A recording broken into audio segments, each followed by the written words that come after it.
Hey everybody, what's going on? This is Cooper from the Front Row Report. I'm here with Morgan from Sevendust. How's it going, man? Fantastic. Fantastic. What time is it? 4 o'clock? 4, yeah, like that. It's beautiful. Still morning. I would say you got about an hour before you're ready to get up. Oh my God, yeah. So first and foremost, set, killer, as normal. Thank you. Crowd went fucking crazy, the whole bit. I mean, exactly what you'd expect out of Sevendust. I was surprised. I mean, it's a little early. 2:15 is like, oh my God, we're used to waking up at, 1 o'clock, some of us anyway. So we got up early today and pulled into the venue. Yep. And I was like, man, is anybody going to be here? And then our security guy came back and he was like, dude, it's packed. And I was like, okay. We went out, I sat down, I looked, and I was like, deep breath. I said, we're going to do some damage on this place today. So it was, I told my girl when I called her after everything, I was like, that was one of the finest 35 minutes of my career. So wow. I enjoyed it. That's a statement. Yeah, we've done 9 million shows, so it's like, so it was great. So getting down to business, congratulations on Kill the Flaw. Thank you very much. I mean, just another stellar outing. Thank you. In a damn fine career. Thank you so much. With that, you're back to the basics. You guys kind of took a big left-hand turn and did the acoustic stuff. Yeah. Which was great.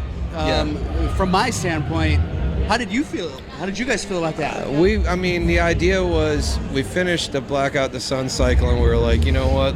We don't want to release. I mean, we're not 20 anymore, so it's like you can't wait 3 years and release records, or else we'll be 90 by the time we get 3 more in. So what do you kiss? Yeah, exactly. We don't have. It's like we want to put records out, but we don't want to bombard the market with the same stuff. So the idea was let's do an acoustic record that'll buy us some time. We'll take a little time off, and then we'll do another heavy record. So the idea was do acoustic, do an EP, go out and do a few weeks. Cool, we'll go home for 8 months. We'll go in and write another record, and then we'll be good. Turned into an album cycle. It was like a full-blown album cycle where we ended up touring it like an album. It actually debuted in the top 20. It was huge. I was just sitting there, I'm like, this was supposed to be a giveaway to the people, fill the space. Yeah. So it was a blessing, it was a curse, but it was overall, it set us up really nice to be, by the time we got ready to do a heavy record, we were like, we want to get heavy again, we want to do it, so it was good. And I've heard all of you guys talk about earlier in your career, you did saturate markets, Absolutely. New York City 5, 6, 7 times. We did 13 shows in New York on our first record. Wow, yeah, so crazy. People are coming, like, wait a minute, we just fucking saw this. And they're so loyal, they'll keep coming, and I'll see them going, dude, all right. I'm broke, and you made me get here. So, you put out the acoustic, and for me, I'm like, I hate to say, these are really pretty songs. They really heavy emotional songs on that record. Man. I mean, the weight is and that's actually, I couldn't even listen to that song forever. I cried on stage playing that song for a month. I was like, absolutely. I can't do this song anymore. Well, the interesting thing about the acoustic set was it set people up, like you were saying. Yeah. When you come out with heavy, it's like, oh man, they're back. They're back. It was a calm before the storm kind of thing, But so you brought up the weight.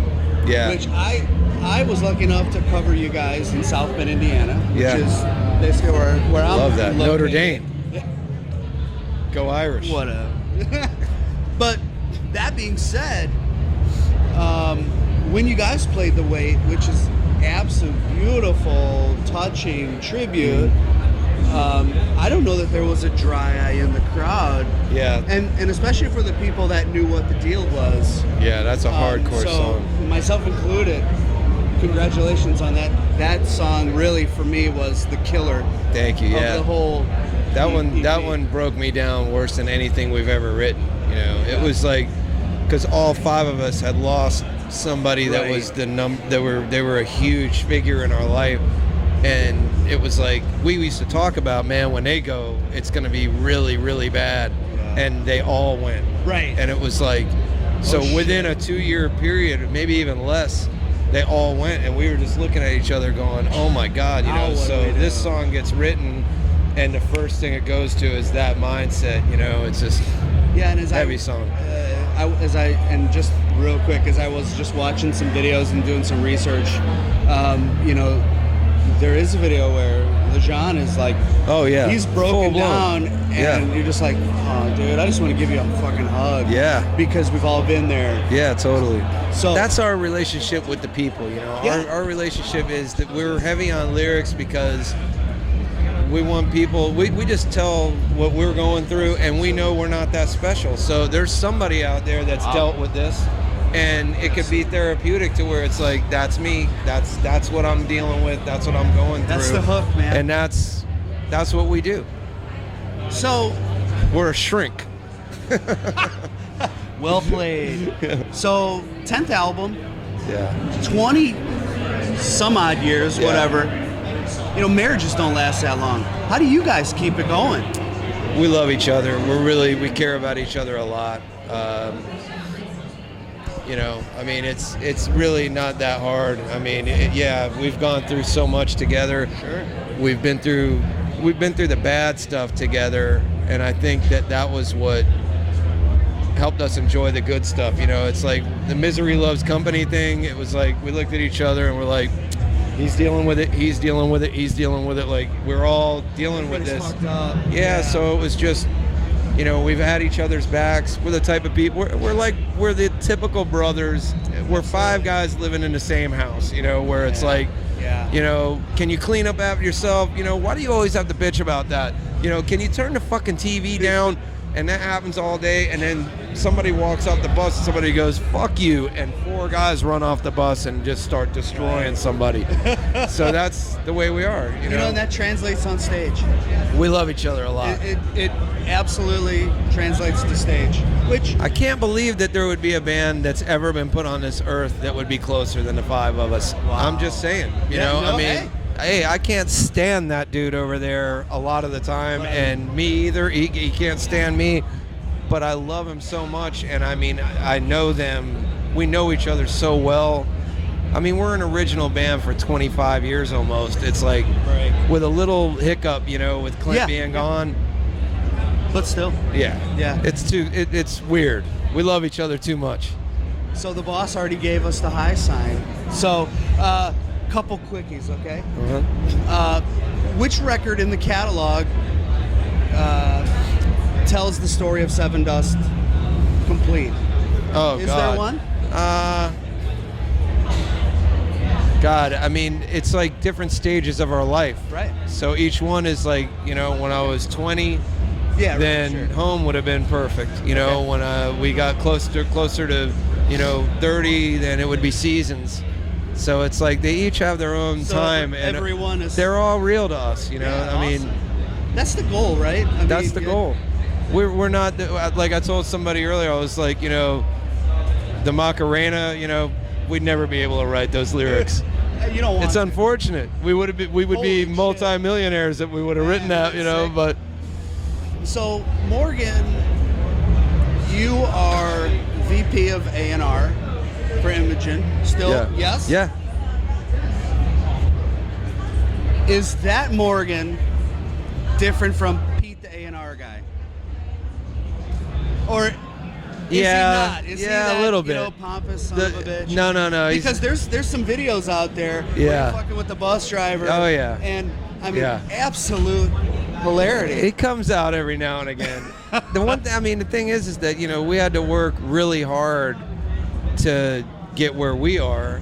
Sure. And a lot of the bands, you know, well, I wouldn't say a lot, but some of the bands you deal with, sometimes, you know, nowadays they get in there and are like, hey, where's my this, where's my that? You know, man, I don't know if I can do that many shows. And I'm like, you know, I have the band's back against anybody more than anyone. Right. But at the same time, I'm like, You the gotta- crying is not going to work with me. Like, I got your back when it's time to really have your back. But because there's most people that are in the position I'm in, they don't know what the band deals with on a daily basis out on the road, you know. So people are like, oh, quit your bitching, you know, you're getting paid, you know, this, you know, $20 a week, and, you know, you should be happy that you're playing in front of anybody. And I'm like, hold up, you know, I mean, fatigue and you know, it'll be up, distress happens out here. So I have their back, but then when I have somebody that's like, man, I played 4 shows this week, man, my voice is going, and I'm like, better figure it out. Yeah, exactly. We did 21 in 20 days, you know, I'm like. So last question, you're a smooth dude, you know, good looking guy, successful. Come on. What's that go-to pickup line? Oh God, it sucks. I've been notorious for getting really, you know. Oh no. People have I don't know. I mean, I don't even remember the exact words that I said to Sheila, but it was something along the lines of, she said something like, I can't wait to see this on a picture of me. Okay. And I went, and I never do this, but I just popped the name and I went, I want to marry that. So I think it might have been something along the lines of, you know, hey, how are you doing? I'm good. How are you? I said, I'm really good. I'm going to marry your ass. And that's how it went down. Hey, that's an expensive pickup line. It worked. So, unfortunately, ladies, he's taken. Yes, I'm very taken. You missed this smoothness. Yeah, I'm sure you're brokenhearted. So, from Rock on the Range 2016, from Morgan, this is Cooper. Peace.